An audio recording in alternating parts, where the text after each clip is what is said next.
Las palabras clave para esta presentación son arte, humor, complejidad, ética, moral, realidad y juegos del lenguaje. Me interesa particularmente la forma en que el arte y el humor se pueden combinar para elaborar un discurso complejo. Esto me hace acordar al paradigma de la complejidad de Edgar Morin, una complejidad que implica incertidumbre, ensayo-error, paradoja y necesariamente interdisciplinariedad, o sea, la intervención de diferentes campos de conocimiento o disciplinas artísticas.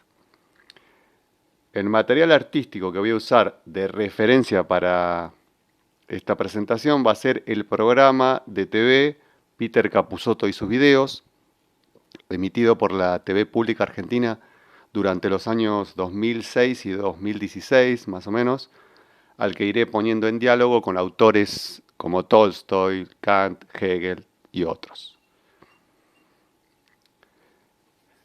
La metáfora es una constante en el programa Peter Capusotto y sus videos. Uno de los sketches que toma a la metáfora como idea central es el que se llama Luis Almirante Brown. Se trata de un cantautor cuyas letras son demasiado complejas a nivel simbólico, entonces, viendo que su arte no convoca al público masivo, decide hacer algo mucho más sencillo y popular. Este personaje afirma que si la poesía no llega a todo ser humano, es poesía muerta. Recuerdo que León Tolstoy en su libro ¿Qué es el arte? Hablaba de algo parecido. Decía que el arte tenía que ser algo que todas las personas pudieran comprender y no solo una élite intelectual. Clement Greenberg opina casi todo lo contrario. Dice que el arte se convierte en algo demasiado bueno para que lo aprecie cualquiera. Y Hegel, en esa línea, creía que cuanto más alto esté colocado el artista en la escala del arte, más se metía en las profundidades del corazón humano. O sea, ambos autores están a favor de la complejidad en el arte, sin importarles para nada aquello de que el arte sea de fácil acceso a las mayorías, como reclamaba Tolstoy.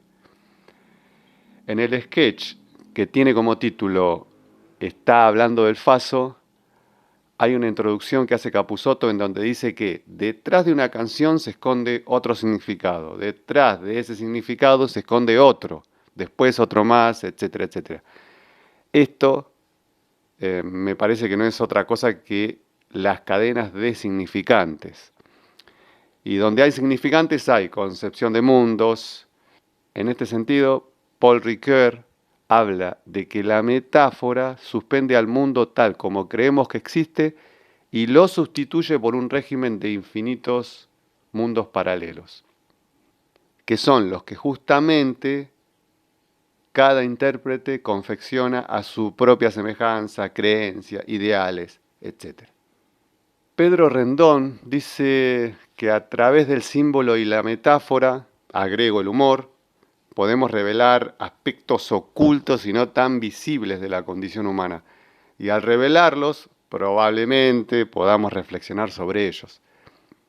En una entrevista, Diego Capusotto dice que el programa es como una visión distorsionada de nosotros mismos. Esto es así porque, creo, a través del humor, lo absurdo y lo grotesco, se puede lanzar una mirada crítica a las costumbres, las tradiciones, los rituales sociales, roles de género, etc.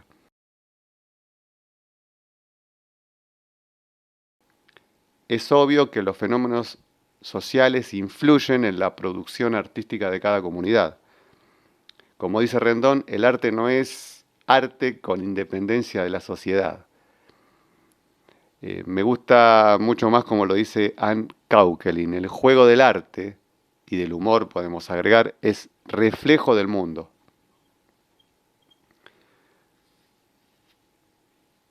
En la antigua Grecia los versos de los poetas se usaban para enseñar a los niños a comportarse en la vida.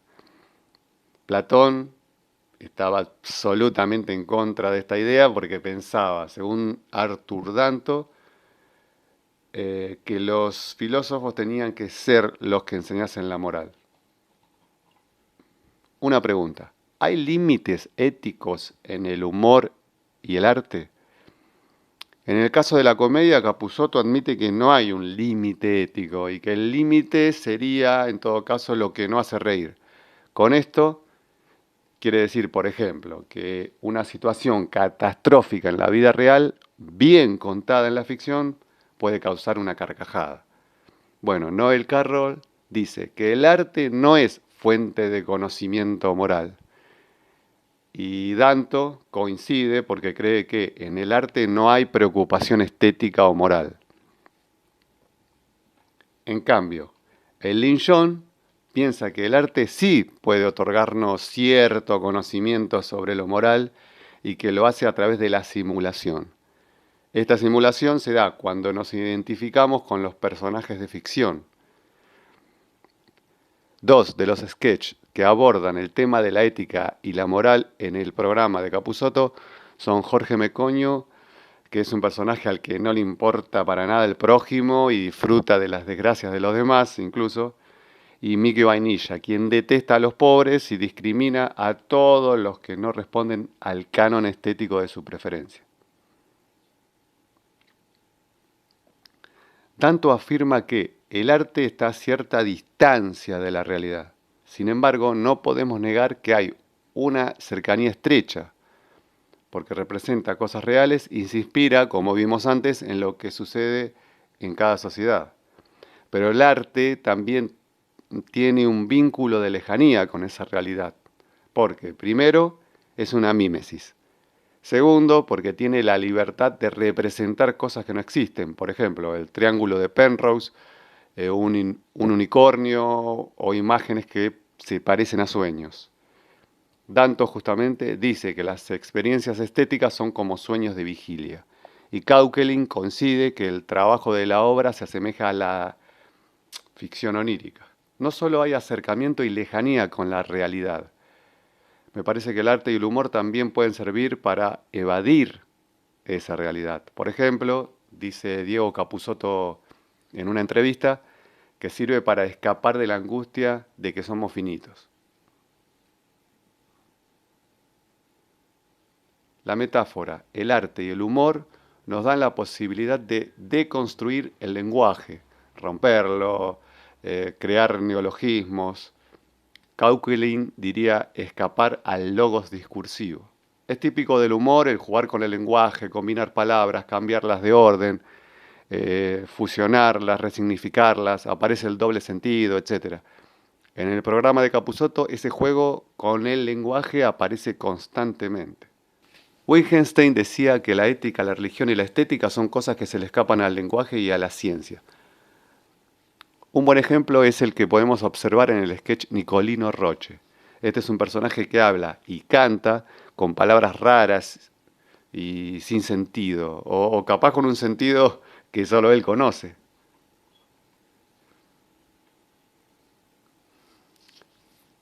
Podemos deducir que la desarticulación del lenguaje formal propone algo parecido a la dimensión onírica, ya que ambas rompen muchas veces con las estructuras de la razón.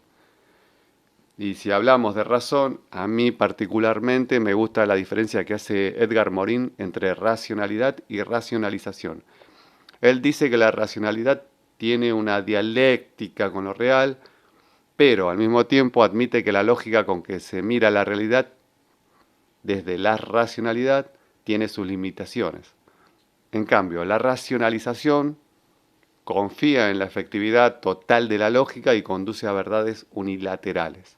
Entonces, teniendo en cuenta estas dos acepciones que se desprenden del concepto de razón, podemos deducir que el arte, el humor y la metáfora, aunque se caracterizan por romper estructuras del lenguaje y la lógica, están del lado de la racionalidad. ¿Por qué? Porque entran en dialéctica con lo real, pero al mismo tiempo van más allá y se aventuran a lo irreal o lo ilógico.